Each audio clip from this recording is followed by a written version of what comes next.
Okay, hi everybody, it's Sam. I'm going to read chapter 22. If you're wondering why I'm in a different room, my niece is asleep. I didn't want to wake her. Hopefully you can hear me.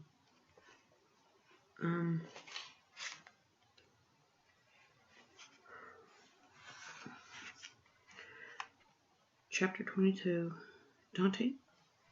Oh, complicate. Dante's body surged with pleasure, but not vigor. It was an odd sensation. He was sated, yet still groggy, weak. Maybe he had only dreamed the pleasure of release, of possession. He lifted his head, blinked, his vision cleared, and frowned. More disoriented than before, he was on the floor, his back braced against a cool stone wall, and the lantern was burning. He didn't remember lighting it. He didn't remember waking. He wasn't wearing his shirt. His jeans were undone and halfway down his hips. He tasted blood on his lips, and then he saw her, lying naked in a puddle of white satin.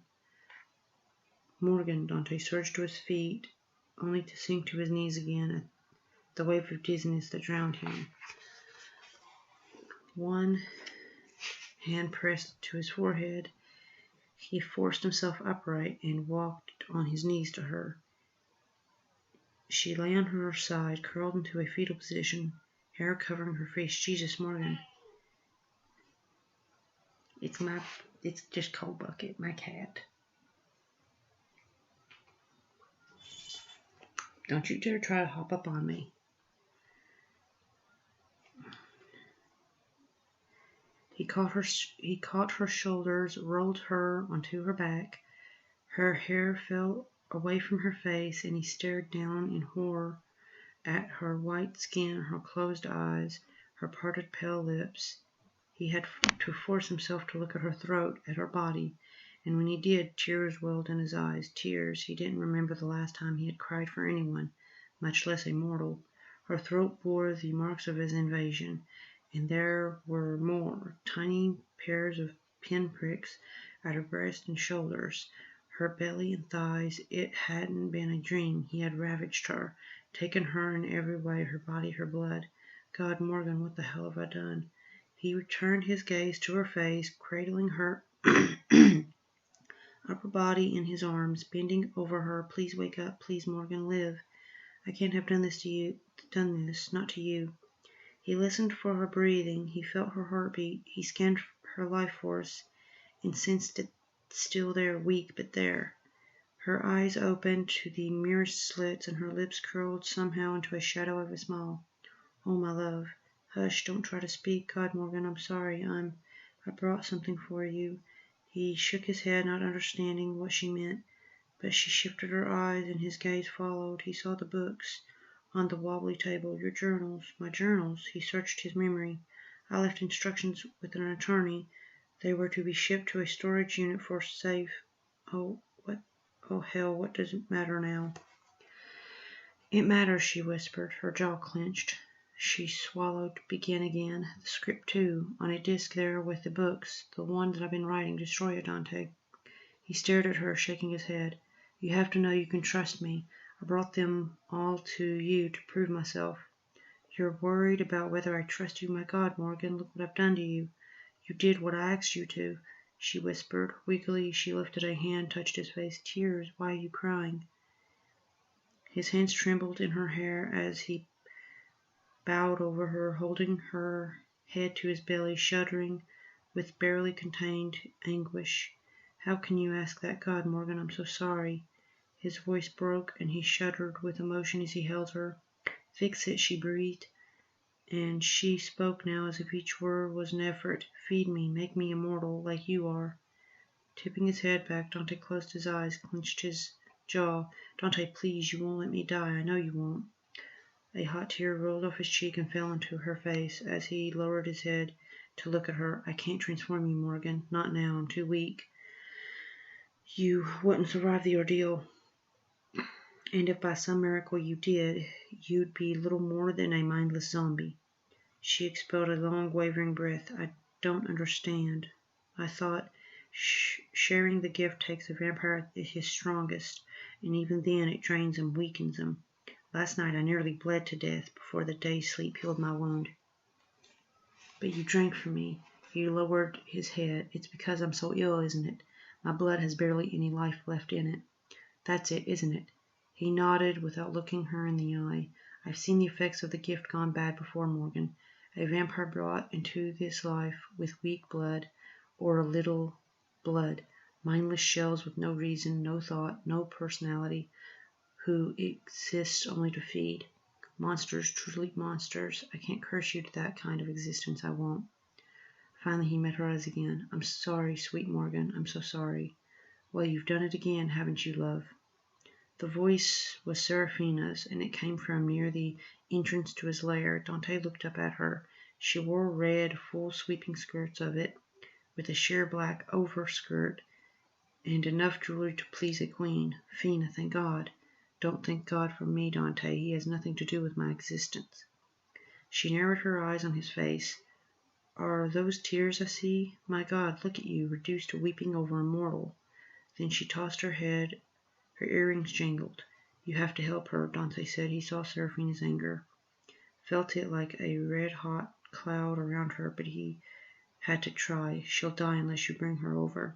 She released a burst of air, waved a dismissive ring-decked hand, and her bracelets rang. You want her so badly, bring her over yourself. I can't, I'm too weak. Oh, come on now, Dante. You love her as an imbecile. She would obey your every whim, be your slave forever, even better than a mortal one. They're so fragile, you know. She could hunt for you, serve you. Wouldn't you like that? He lifted his head. You're the one with the penchant for mindless drones, not me. No, but you do seem to be the one more apt to screw a mortal to death. This makes what now, 2? She's not dead. Give her an hour. Why won't you help me? Seraphina lifted her brows. Because you've turned your back on me, Dante. You've decided quite obviously that I am no longer enough of a companion for you, that you need to bring in someone new to replace me. That's not how it is. No, it's how I see it. I'll tell you what, Dante, if you really want my help, let me finish the little witch off for you. I would so enjoy devouring whatever small amount of blood you left in that pale, weak little body. Anger heated his blood, and Dante gently lowered Morgan's head and rose to his feet. Standing straight, he faced Seraphina. I'll kill you first. She flinched. He saw it, a short flash in her eyes, a tightening of her lips. And that proves what I said, doesn't it? You'd kill me, your life mate, for her. You are not my mate, or my wife, or my partner, or even my lover, Fina. I made you, she whispered. And therefore you own me? She stood so tense and so rigid that her entire body trembled. And then she said, damn you to hell for betraying me. Dante, damn you with the rest of my kin. I need none of you. Then she whirled in a swirl of skirts and a clatter of jewels and fled through the door, a blur of speed and motion. Morgan's soft but desperate sigh drew his attention from Seraphina's pain, which he felt keenly, logic or not. Seraphina was hurting. Now, though, he had no care for his dark mother's pain, only for Morgan's. This is all my fault, she whispered. Why did you do this, Morgan? Why? She shook her head. You were so weak, I thought you might die. And it didn't even occur to you that you would die far more easily than I? He knelt beside her, gathering her up into his arms, lifting her as he stood again. Then he shook his head. No, you trusted that I wouldn't let that happen, didn't you? This is my doing, not yours, she told him, leaning her head against his chest. I'm not going to let you die, Morgan. She closed her eyes, but he saw her tears anyways, dampening and darkening her lashes from within. He carried her into the passage and along it, leaving the light far behind. The journal, she said suddenly. You must bring them, Dante, and go to the house for the others. We can do that together when you are well. They're in a safe in the study, the year I found you. That's the combination, 1997. I'm not going to let you die, Morgan. He was weak, growing weaker by the second, but damn it, he could save her, save them both, he would.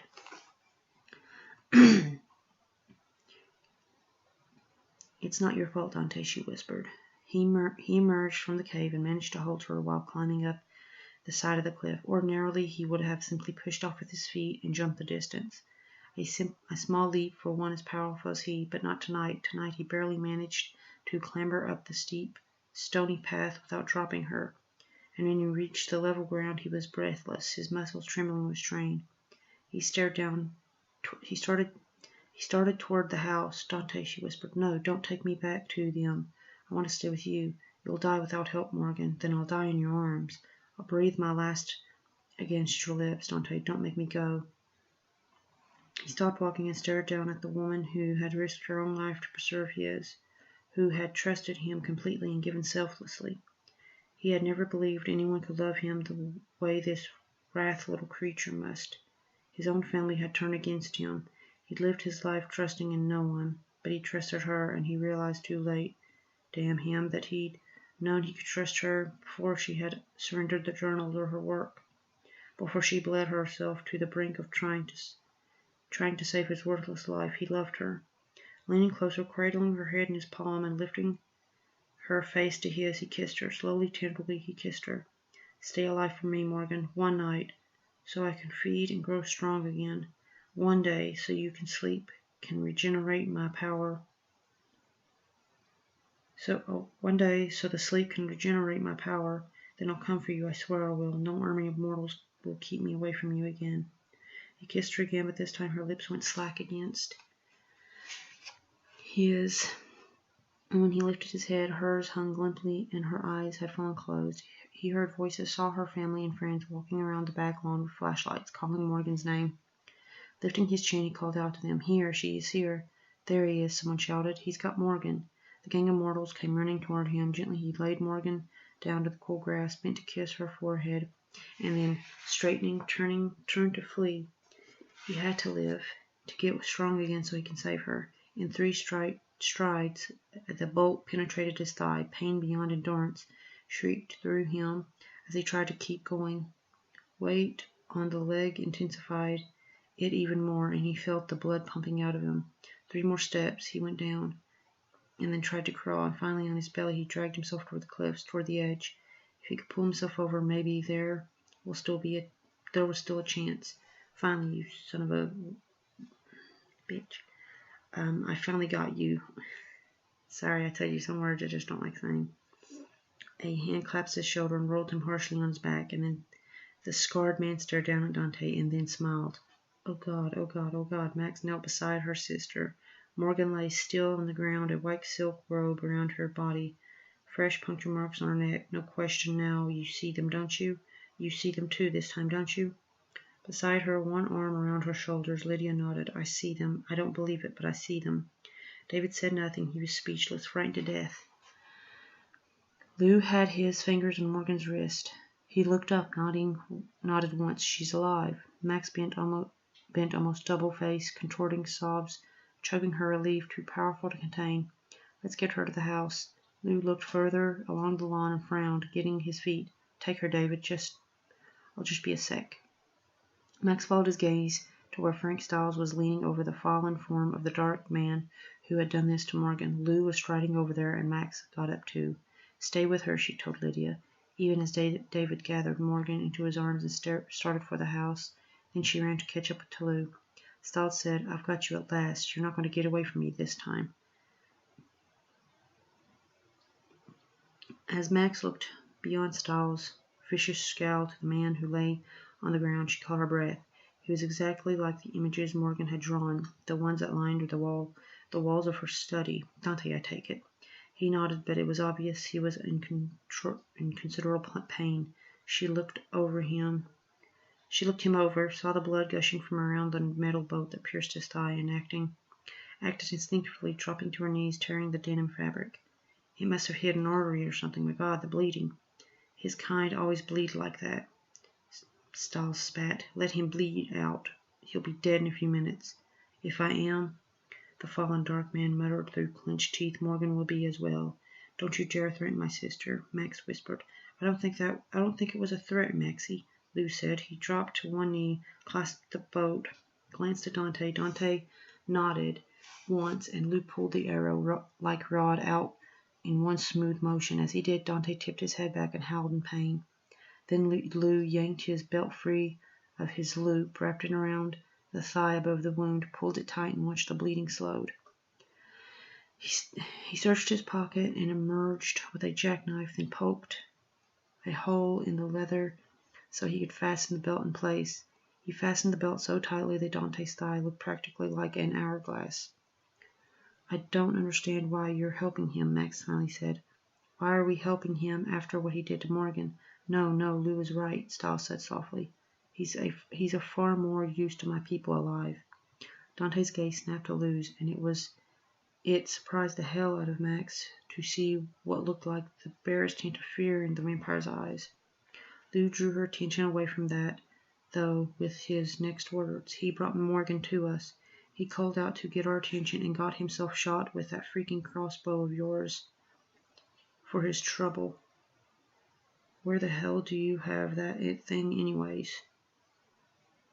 Stiles, I searched you before I let you in the house. It was in my car. I grabbed it the moment we realized Morgan was missing. He brought her back, Lou said. He didn't have to do that. If he was trying to kill her, why would he have bothered? Stiles swore emphatically and rolled his eyes. Doesn't matter. He's my prisoner as of right now. Get him out to my car, and I'll take it from there. You people won't be bothered by him again. Lou lifted his brows. You're not taking anyone anywhere. Stiles, get your ass to the house with the others or get the hell out of here. This is my project, Malone. I'm a freaking federal agent. You're a former federal agent, pal. My badge, on the other hand, is current, and unless you want to end up being my prisoner, I suggest you let me handle this. Max saw Lou glance at her, his eyes searching. She looked at the creature on the ground, then at Lou again. Then she shook her head in disgust. She got up, gripped Stiles by the arm, and tugged him along beside her, back toward the house. He didn't fight her much. That worried her. You give that animal half a chance, he'll finish your sister off just like he did to your friend. Why don't you just leave and let us deal with this? Oh no, I'm not going anywhere. If you're staying, you're playing this our way. Otherwise, Lou won't have to arrest you because I'll do worse. You understand? Sneering at her in contempt, he nodded. Thank you, the vampire said. Don't thank me. I can't let you just walk away from this, you know. You have to let me go. Lou shook his head. What do you mean by what you said before? If you die, she'll die too. The vampire looked at him, searched his face. I'm supposed to think you'll believe me if I explain it. I don't believe any of this, but I do want to hear it. Dante paused for a long moment as if thinking. I can save her. I'm the only one who can. How? Lou asked. Dante studied him, sighed. I can't tell you that. Only that I need to heal to get my strength back before I can do a thing to help Morgan. Uh-huh, Lou said. And how do you do that? The vampire looked away. I have to feed. So you want me to let you go? So you want me to let you loose so you can bite some innocent and leave them as bad off as Morgan, or maybe worse? He helped the suspect up, drew one of the man's arms around his shoulders, and started walking him toward the house. The guy was in some pretty intense pain. Lou knew that much. I can't do that. I don't kill. And if you did, you'd admit it to me. Dante winced every time he put weight on his leg. No, I suppose not. It's my responsibility to keep you in custody, Lou said, reasoning it all out in his mind as he went along. That's the best I can do. Just treat this like any other case. You're my chief suspect from all appearances. You attacked Morgan.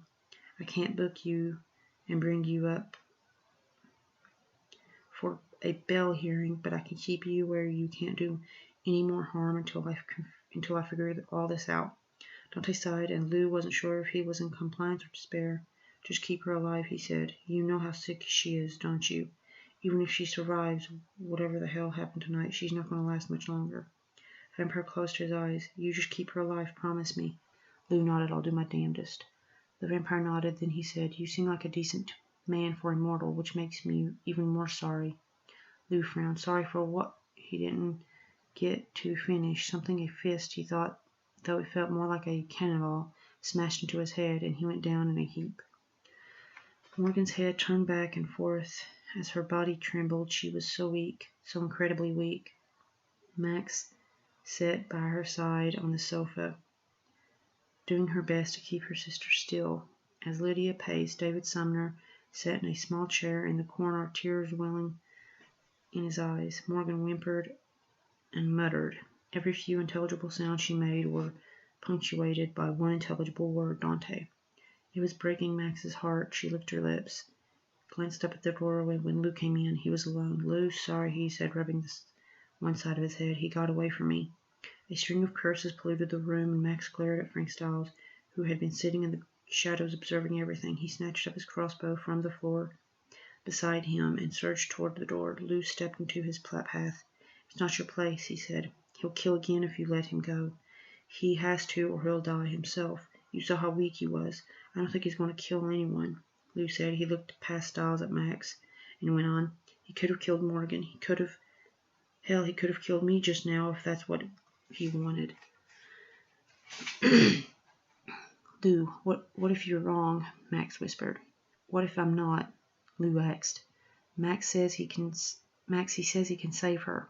What if he's the one telling the truth here? Oh, for the love of, you want us to believe that? The word of an animal, for Christ's sake, over me, one of your own kind? "Mr. Stiles, I don't think anyone in this room is one of your kind," Lydia muttered. David Sumner looked at her, then back at Stiles. "Lydia, you can't be on the vampire side in this. My God, look at Morgan." "I am looking at her, David, and I'm listening to her too. Are you? She loves him. She's dying, and all she can think of is him. Doesn't that say something to you?" It says she's in some kind of trance, just like Stiles told us. Or Stiles is lying and Morgan knows the truth," Lydia countered. David jumped to his feet. "He put holes in your daughter's freaking throat, Lydia." She snapped her head up, eyes wide. Max thought her own heart stopped beating as she stared from David Sumner to Lydia and back again. "What did you just say?" Then to Lou. "What did you just say?" David dropped his face into his hands. I'm sorry, his voice muffled.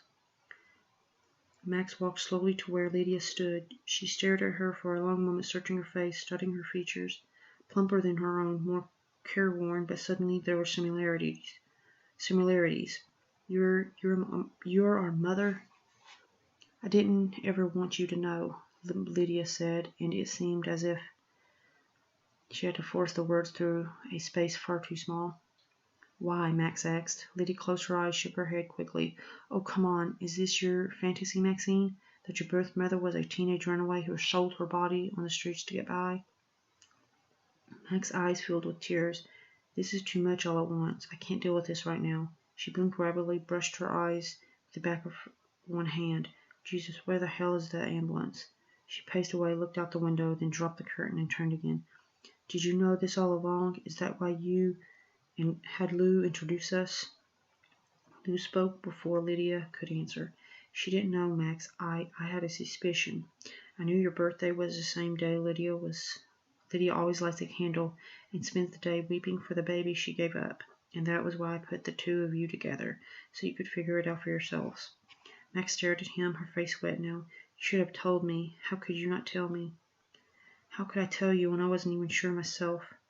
"Well, this is all very touching," Stiles said, and at least stepping closer to the door. "But the longer I stand around listening to this soap opera, the farther that animal is getting away from me." He started for the door. Again, Lou stepped into his path. "Get out of my way, Malone. Give me the crossbow, Stiles." Stiles smirked darkly, shook his head side to side. "Take it if you think you can." "That implies you don't think I can?" "Give me a minute. Just so I know when to stop."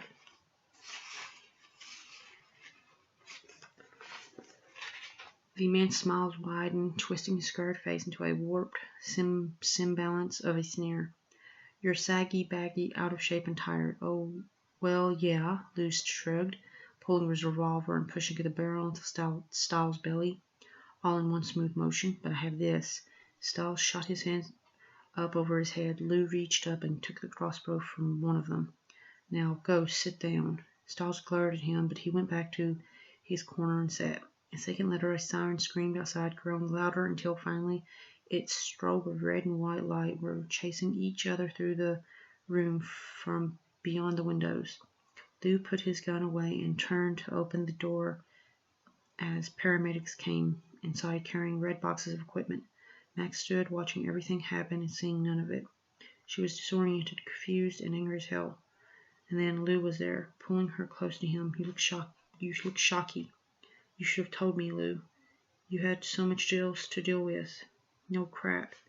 Mentally, she went over the shocks of the past few days.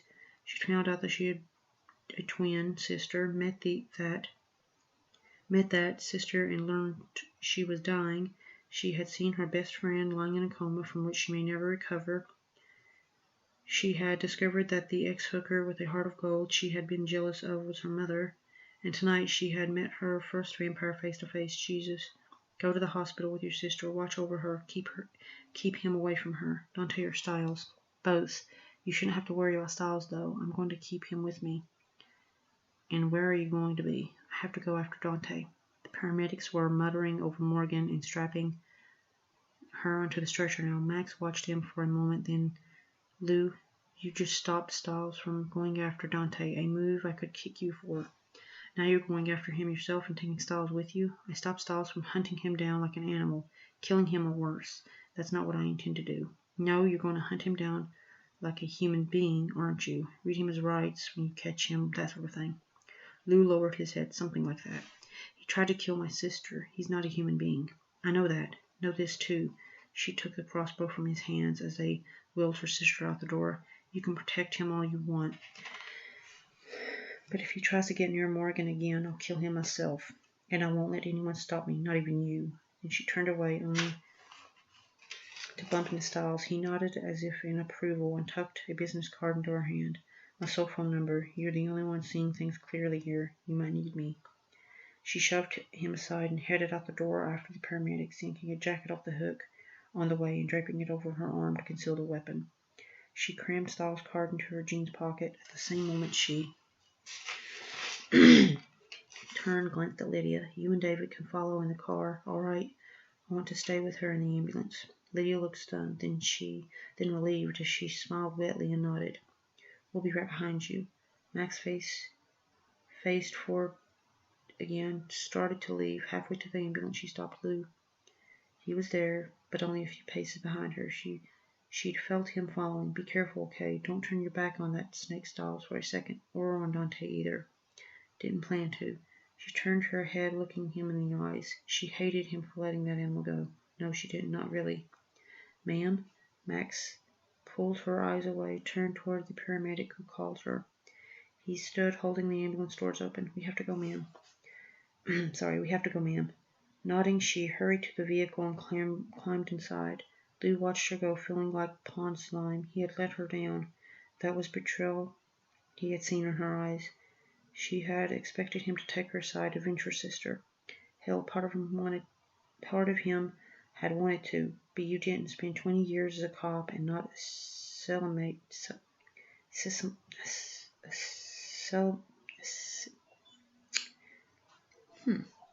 I never noticed this word. Give me a minute. Simulate. The training. It was who he was, a part of him. Something about Styles wasn't right. Something about Dante didn't fit the profile Styles had laid out. Something was off. He felt it right to his toes, and daggone it, his gut was telling him the monster was the good guy in all this. It made no sense, but there it was.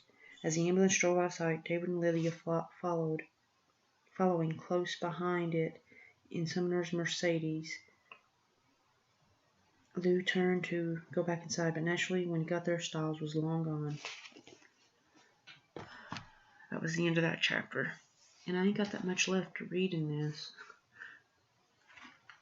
Let's see. 23, 2... 23, 20. Give me a minute.